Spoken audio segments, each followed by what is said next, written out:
Just let Ruth in. So we are going to finish off Mishnah 13 today, the last part of the Mishnah. We were discussing, whoops, I think I got the wrong one here. Here we go. Hang on. Sorry. Here we go. So the last part of the Mishnah, this is Hillel again speaking. Udelo yalef kitola chayav. These are, again, words in Aramaic, which the exact translation, there are different opinions. This translation says one who does not learn. Others have it as one who does not teach. Kitola chayev is liable, deserves death. Doesn't mean you give him a death penalty, but means it's a bad thing. Ude ishtamesh betaga chalef, and someone who uses the crown of Torah, chalef, will fade away. He says it'll pass away. Again, whether it means literally or just figuratively is not so clear. So we'll just get a few understandings of what the ideas here. So first of all, the idea of not learning. So one is you yourself. We'll start with Rashi, who talks about from the idea of it teaching. One who is not going to be teaching others.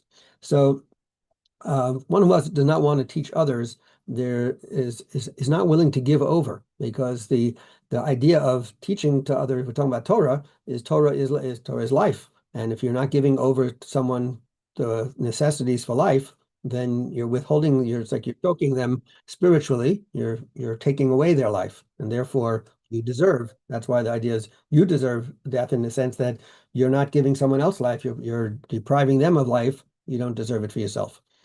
The Tiferes Yisrael, who we've spoken about, is looking at this as in the picture of idea of humility and versus arrogance. So he's, again, someone who is arrogant is not going to want to teach others. They're like, well, if I teach you, then you're going to know as much as I do, right? And then I won't have it over you. I want to be able to maintain my advantage over you, and therefore I'm not going to want to give it to you. So I'm not going to teach you. So that's one problem.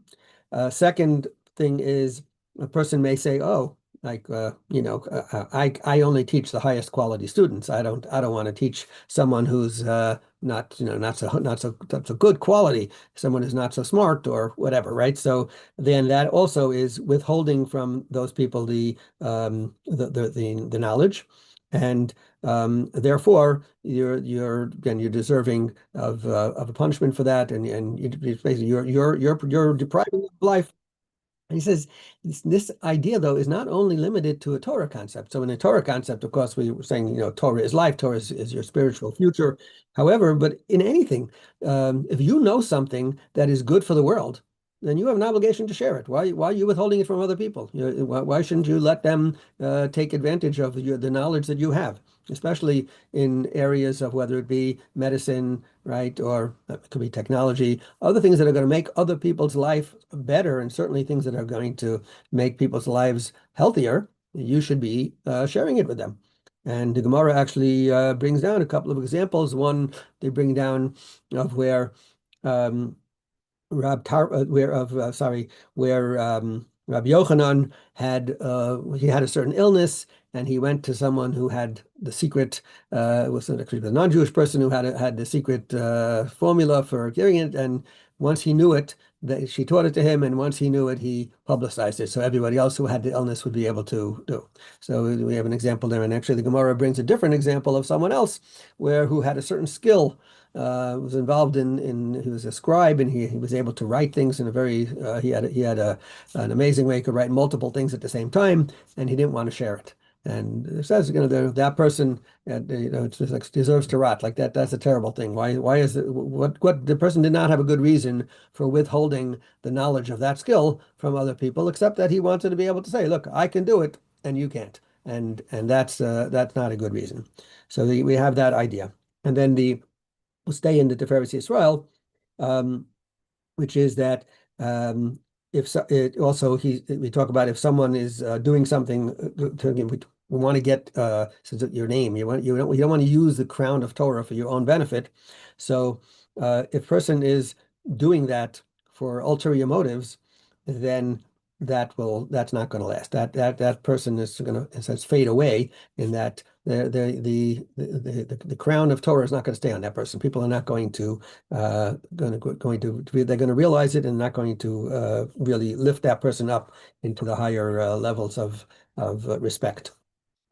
Another thing the Gemara brings down in terms of this idea of the crown also is the Gemara brings a story where Rabbi Tarfon, who was one of the great scholars of his time, so he was walking by a field, and there were some figs that were really, they were available to the public because everything else had been picked already, and they were now no longer going to be used by the owners. And he started eating some, and a watchman who was by the field thought he was a thief, because some stuff had been stolen before, and he picks him up and he wraps him up and he puts him in a sack. And Rab Tarfon he's carrying him away, and he's going to like throw him into the river. And Rabbi Tarfon realizes what's happening, and he says, "Woe to Tarfon, woe to Tarfon, for this guy is killing me." And when the person heard the name Tarfon, it's not I don't know if you know any Tarfons floating around, but it's not a common name. Wasn't a common name then either. So when he heard the name Tarfon, he realized this was Rabbi Tarfon, the great sage, and he dropped the bag, and he left him, and he ran away.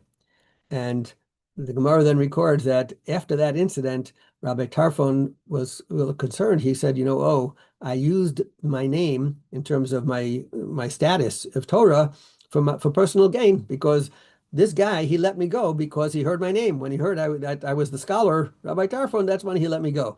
But I'm taking advantage of my Torah scholarship," and he was distressed by that.